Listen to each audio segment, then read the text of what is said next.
तेरी बीत गई रही थोड़ी मनवा भजले राम राम। तेरी बीत गई रही थोड़ी मनवा भजले राम राम। तेरी बीत गई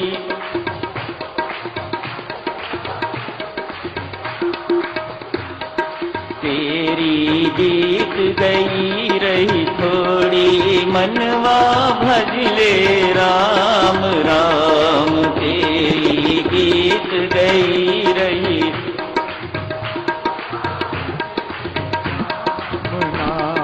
तेरी बीत गई रही थोड़ी मनवा भजले राम राम। तेरी बीत गई भजले राम राम नाम। मनवा भजले राम राम। मनवा भजले राम राम। ओ मनवा भजले राम राम।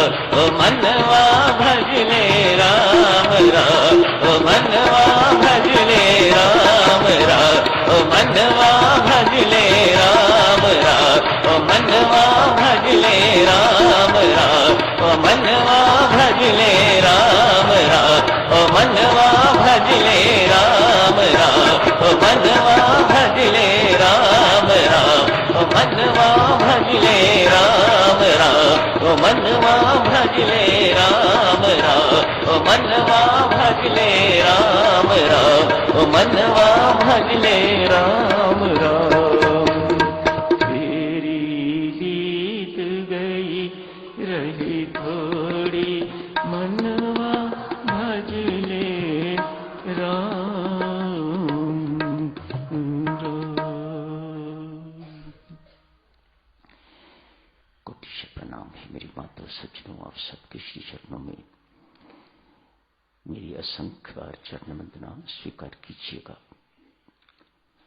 नूतन वर्ष 2011 के शुभारंभ पर आप सबको हार्दिक बधाई देता हूं।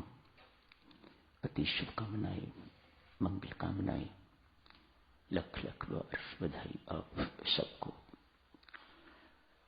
परमेश्वर कृपा करें, वर्ष मंगलमय हो। परमात्मा हम सबको विचारों की पवित्रता, वाणी की पवित्रता एवं करने की पवित्रता बख्शें। हम सबको दिव्य जीवन बख्शें। संसारी जीवन नहीं सदृश, पशुवत जीवन नहीं, पैसा कमाने में ही, व्यस्त रहने में ही अपनी इस अनमोल जिंदगी को खो देना पशुवत जीवन है। परमेश्वर कृपा करें, जितनी जिंदगी शेष रह गई है हमें दिव्य जीवन बख्शे। ए पर्पसफुल लाइफ, निरर्थक लाइफ किसकी कितनी रह गई है कोई कुछ नहीं जानता। आप जानो परमात्मा, किसकी कितनी बाकी रह गई है यही हिसाब किताब तो आप ही के पास है। जितनी जितनी जिसकी रह गई है उतनी उतनी तीव्रता से परमात्मा हम सब पर कृपा कर हमारा जीवन सार्थक बन जाए। धर्मराय जब लेखा मांगे कि मुख लेके जाएगा, क्या करके आए हो? नौकरी करके, बिजनेस करके, बच्चे पैदा करके, उनके विवाह शादियां करके, सारी जिंदगी भर उन्हें सेटल करते करते स्वयं अनसेटल्ड रहे। क्या पा लिया? मानो सब कुछ खो दिया। परमेश्वर हाथ जोड़ के विनती है, जितनी बाकी रह गई है हमें संभाल, दिव्य जीवन बख्श हम सबको। पुनः साधुजनों, अति शुभकामनाएं, मंगल कामनाएं आप सबको। कल की बात थोड़ी सी रिपीट करते हुए, जीवन कैसा होना चाहिए, कैसा है, वह तो हम बहुत अच्छी तरह से जानते हैं। कैसा जीवन हमारा होना चाहिए ताकि ये जीवन सफल हो जाए। रामानुजाचार्य से कल प्रश्न पूछा था, गृहस्थ में रहते हुए भी संसार छोड़ना ना पड़े महात्मन, क्या कोई ऐसा साधन है संसार में रहते हुए बिना छोड़े हुए संसार को हमें मोक्ष की प्राप्ति हो जाए, परमात्मा की प्राप्ति हो जाए, हमारा जीवन सफल हो जाए? महात्मा ने तत्काल कहा, है ना। कौन सा है? गृहस्थ ने कहा, मुझे जल्दी से बताइएगा। महात्मा कहते हैं, बेटा जो कमाओ मेहनत और ईमानदारी की कमाई हो। एक बात, तीन बातें कही थी। जो कमाओ मेहनत की कमाई हो, ईमानदारी की कमाई हो।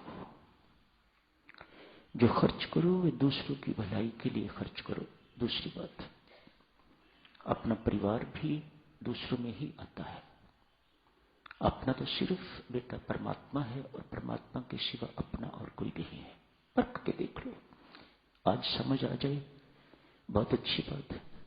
अगले जन्म में समझ आ जाए, उससे भी अच्छी बात है, पर समझ तो आने की जरूरत है। अपना केवल परमात्मा है। जो कुछ कमाओ मेहनत से कमाओ, ईमानदारी से कमाओ। जो खर्च करो दूसरों की भलाई के लिए खर्च करो। तीसरी अंतिम बात, जो कुछ भी करो राम राम जपते जपते करो। याद रहेगा, परमात्मा की नौकरी कर रहे हैं, परमात्मा का काम कर रहे हैं, उसकी शक्ति से बोल रहे हैं, उसकी शक्ति से सारे काम हो रहे हैं। राम राम जपते हुए काम करना मानो अपने आप को ये याद दिलाना, ये पुष्ट करना कि जो कुछ भी हो रहा है परमात्मा तेरी शक्ति से हो रहा है। कब ये जीवा बोलना बंद कर दे हमें पता नहीं, लेकिन तुझे पता है।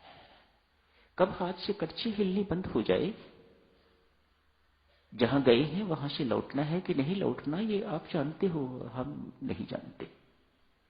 राम राम जपते हुए कर्म करने का अर्थ ये हमें बोध रहे, ये हमें स्पष्ट रहे, स्पष्ट रहे, तू है कर्म करावनहार, तेरी शक्ति के बिना कुछ नहीं हो सकता।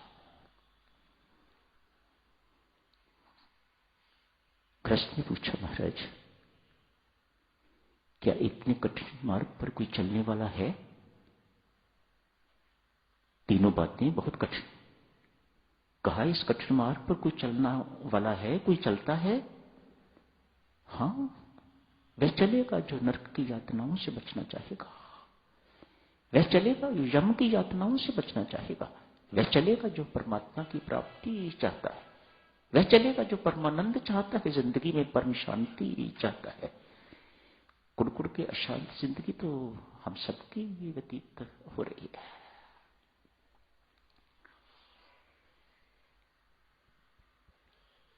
कल की बात आपकी सेवा में याद दिलाने की आवश्यकता थी, याद दिला दी।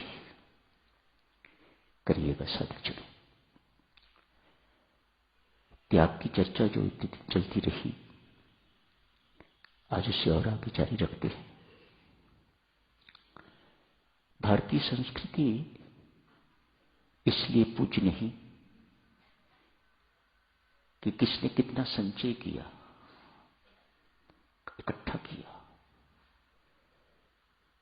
भारतीय संस्कृति इसलिए पूज्य है कितना किसने बांटा। दूसरों को देना त्याग, दूसरों को बांटना त्याग। सरल शब्दों में उसी त्याग की चर्चा चल रही है। भारतीय संस्कृति स्टोन फॉर इट, ऋण renowned for it. देना ही देना सीखा है। यह हमारी संस्कृति है, यह हमारी परंपरा है। हम रावण की संस्कृति को बिलोंग नहीं करते, हम राम की संस्कृति को बिलोंग करते हैं। और राम की संस्कृति त्याग प्रधान संस्कृति है, रावण की संस्कृति लूट खसूट छीनने वाली संस्कृति है। रावण का भाई विभीषण ही कहता है, मेरे भाई ने संपत्ति तो बहुत इकट्ठी की, लूट खसूट के दूसरों की छीन के संपत्ति तो बहुत इकट्ठी की, वह संपत्ति जिसके साथ आपत्ति ही आपत्ति जुड़ी हुई है, वह संपत्ति जिसके साथ आपत्ति बिल्कुल नहीं है, जिसे प्यार कहा जाता है, वह प्यार वाली संपदा रावण ने इकट्ठी नहीं करी। इसलिए दुर्दशा है। कब हुआ था रावण? आज तक किसी माता पिता ने अपने पुत्र का नाम रावण नहीं रखा।